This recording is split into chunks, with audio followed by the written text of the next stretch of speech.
हरे कृष्णा, राधे राधे। हम सभी साधक वैदेही की आत्मकथा श्रवण कर रहे हैं। भाग 108 गतांग से आगे। मैं वैदेही त्रिजटा से बातें करते हुए पूरी रात बीत गई थी। तभी मैंने सुना, जटाटवी गलज्ज्वलं प्रवाह पावितस्थले गले वलंबे लंबिताम भुजंग तुंग मालिकाम। तांडव के स्वर ताल में इस स्तोत्र का कोई पाठ कर रहा था। कौन है ये जो ब्रह्म मुहूर्त में इतना सुंदर गा रहा है? मैं खड़ी हो गई थी, मेरे साथ त्रिजटा भी खड़ी हुई। रावण रावण गा रहा है, त्रिजटा ने सहजता में कहा। रावण गा रहा है, इतने प्रेम भाव से तो कोई भक्त ही गा सकता है। मुझे आश्चर्य हुआ था। रावण भक्त है, शिव का भक्त है, परम भक्त। त्रिजटा बोली। मैं वापस बैठ गई थी। मैं आश्चर्य से उस तांडव स्तोत्र को सुनती रही। कितना सुंदर मृदंग बज रहा है। त्रिजटा ने कहा, रावण ही बजा रहा है। मैंने प्रश्नवाचक दृष्टि से उसकी ओर देखा। ये शिव तांडव स्तोत्र इसी रावण की रचना है। त्रिजटा ने मुझे ये भी बताया कि कैसे रावण शिव का भक्त हुआ। उसने मुझे ये इतिहास बड़ी विचित्र बताई। हाँ, ये प्रश्न तो मेरे मन में भी था कि त्रिजटा बता रही थी कि रावण ने विधाता ब्रह्मा की तपस्या की, पर मैंने सुना था कि ये रावण भगवान शिव का परम भक्त है। त्रिजटा ने मुझे विस्तार से बताया। एक बार हिमाच्छादित क्षेत्र में रावण चला गया था। उस क्षेत्र को कैलाश इसी नाम से लोग जानते थे। त्रिजटा ने कहा, रावण पुष्पक विमान में था और हे राम प्रिया, ये विमान कामज्ञान ही है, यानी चलाने वाले के मन से इसका संबंध जुड़ जाता है और मन चाहे कहीं भी रहे वह विमान चल देता है। लंका से रावण निकला तो पता नहीं क्यों उत्तर दिशा की ओर बढ़ता चला गया। फिर सामने दिखाई दिए उसे बड़े बड़े पर्वत, हिम के पर्वत। बहुत खुश हुआ और विमान को उधर ही ले जा रहा था। पर ये क्या, विमान रुक गया। रावण स्तब्ध था। ये क्या हुआ? मेरा विमान रुका क्यों? बड़ी कोशिश की रावण ने, अपनी संकल्प शक्ति का भी पूरा प्रयोग किया, पर आश्चर्य, विमान टस से मस नहीं हुआ। तभी सामने एक ठिगना सा ब्रह्मचारी दिखाई दिया। उसका रंग गौर था, पर वो देखने में कुछ वृषभ सा प्रतीत होता था। रुको, आगे मत जाओ, इस पवित्र पर्वत को इस समय कोई लांघ नहीं सकता। तुम प्रयास भी मत करना, ये भगवान शिव का क्षेत्र है। ऐसा कहते हुए वो चिल्ला रहा था और रावण को रोकने का प्रयास कर रहा था। मूर्ख हो तुम मुझे नहीं जानते शायद।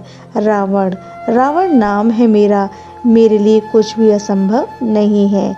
रावण फिर विमान को उड़ाने के प्रयास में लग गया। मेरी बात मानो, तुम जो भी हो, पर इस पर्वत को लांघने का प्रयास मत करो। उस वृषभ मुख ब्रह्मचारी ने फिर समझाया। क्यों, क्या है इस पर्वत में ऐसा? रावण को लगा कि इस ब्रह्मचारी की बात सुननी चाहिए। भगवान भूत भावन शिव अपनी आदिशक्ति उमा के साथ रमण कर रहे हैं। इस समय इस पर्वत को लांघना उनका अपमान होगा। पर तू कौन है? रावण ने उससे परिचय पूछा। मैं भगवान शिव का वाहन नंदी हूँ। तभी तो मैंने तुझे मूर्ख कहा। नंदी यानी वृषभ। वृषभों में बुद्धि कहाँ होती है?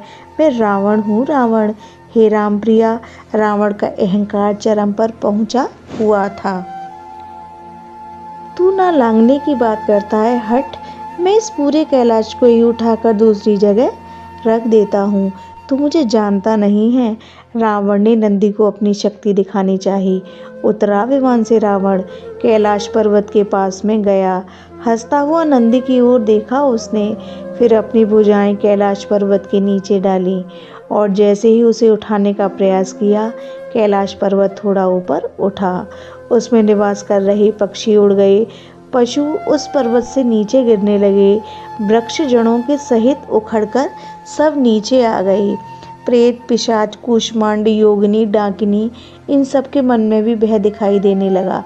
चित्कार कर उठे थे चारों दिशाओं के अधिदेव। एक भयानक आवाज़ हुई थी, अरे! भगवती पार्वती ने अपने मृणाल बाहु प्राणेश्वर भगवान शिव के कंठ में डाल दिए थे। ये क्या हो रहा है नाथ? ये कैलाश पर्वत कांप क्यों रहा है?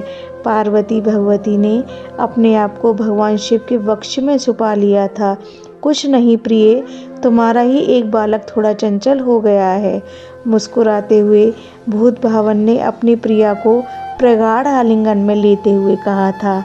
तभी प्रलयंकर भगवान शिव ने हंसते हुए अपने चरण का एक अंगूठा शिला पर दबाया। पर्वत अपनी जगह पहले की तरह स्थिर हो गया था। पर ये क्या? चित्कार कर उठा था रावण, क्योंकि उसका हाथ दब गया कैलाश पर्वत के नीचे। उसकी दारुण चित्कार जब रह रहकर उठ रही थी, तब पूरा ब्रह्मांड कंपित हो रहा था। हे राम प्रिया! रावण का अहंकार एक क्षण में ही भगवान शिव ने उतार दिया। उसका दर्प चूर्ण चूर्ण हो गया, पर अब रावण के प्राण छटपटाने लगे थे।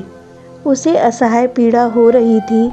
वो चीख रहा था, वो चिल्ला रहा था। रावण के संपूर्ण शरीर से पसीने निकल रहे थे। पीला चेहरा हो गया था रावण का। उसके बाहु दबकर पर्वत के नीचे चिपक गए थे। रावण के पास कोई और उपाय था नहीं, मात्र कराहने के। एक उपाय है दशानन। वह नंदी अभी भी वहीं खड़ा था। क्या उपाय है? कराहते हुए बोला था रावण। तुम उमाकांत, गरलकंठ, शशांक शेखर भगवान शिव का स्तवन करो। शिववाहन नंदी ने ये उपाय बताया। पर क्या वो महादेव भगवान महारुद्र मुझ पर प्रसन्न होंगे? मैंने अकारण उनका अपराध किया, क्या वो मुझे क्षमा करेंगे? रावण ने नंदी से पूछा। नंदी ने हंसते हुए कहा, शायद तुमने जाना नहीं है, भगवान शिव का एक नाम आशुतोष भी है और करुणावतार भी है। लंकेश, उन महादेव के ना कोई शत्रु हैं, ना कोई मित्र। उनकी दृष्टि में सब सम हैं। जैसे पिता के लिए अपने सभी पुत्र सम होते हैं, ऐसे ही समदृष्टि वाले हैं हमारे महादेव। नंदी ने रावण को समझाया था। अच्छा कहकर रावण ने दुखी कंठ से सस्वर सामवेद का गान करना आरंभ कर दिया। रावण अपने घनघोर स्वर से सामवेद को गा रहा था। गदगद कंठ, आर्तवाणी, रावण का स्तवन चलता रहा। हे दयाधाम, अब तो छोड़ दीजिए रावण को। वर्षों हो गए हैं वो दवा कुचला आपकी स्तुति ही गा रहा है। भगवती पार्वती के मन में दया जाग गई थी। कुछ भी हो माँ, जो है। पार्वती के मुख से ये सुनकर थोड़ा मुस्कुराए भगवान शिव।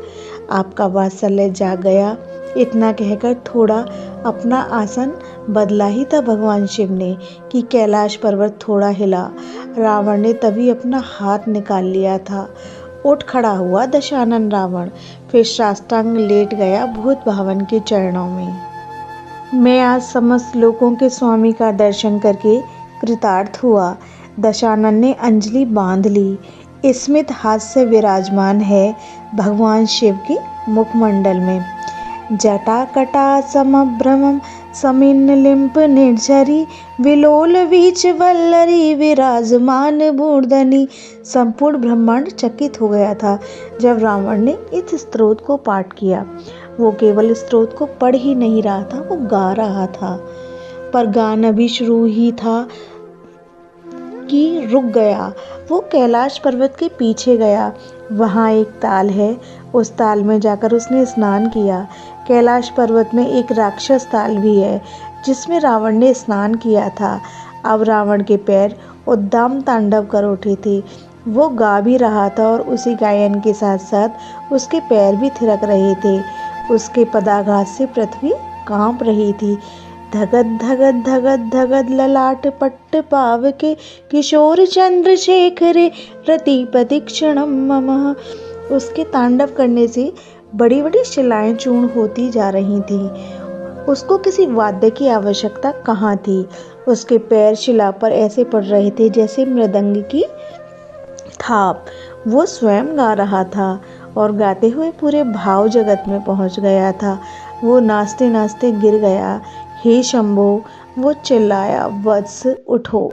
मधुर ध्वनि गूंज उठी महादेव की। हे सृष्टि के समर्थ स्वामी, हे महादेव, मुझे क्षमा करें, मैंने आपको पहचाना नहीं। बस एक ही बात कहूँगा मैं, आज से इस रावण के आराध्य आप हैं। आप हे भूत भावन कृपा करो। नेत्रों से झरझर आंसू बह रहे थे रावण के। ये लो मेरी प्रसादी, एक चंद्रहास नामक तलवार भगवान शिव ने रावण के हाथों में दिया था और अंतर्ध्यान हो गए। हे राम प्रिया, तब से रावण ने अपना आराध्य भगवान शिव को बना लिया। त्रिजटा ने ये घटना सुनाई और वो चली गई थी। वो अब जाके सोएगी। मैं सोचती रही, रावण इतना बड़ा भक्त है, फिर ये सब क्यों? लीला सब मेरे रघुनाथ जी की लीला है, यही सोच रही थी मैं। यह प्रसंग अब यहीं विश्राम लेता है। हरे कृष्णा, राधे राधे।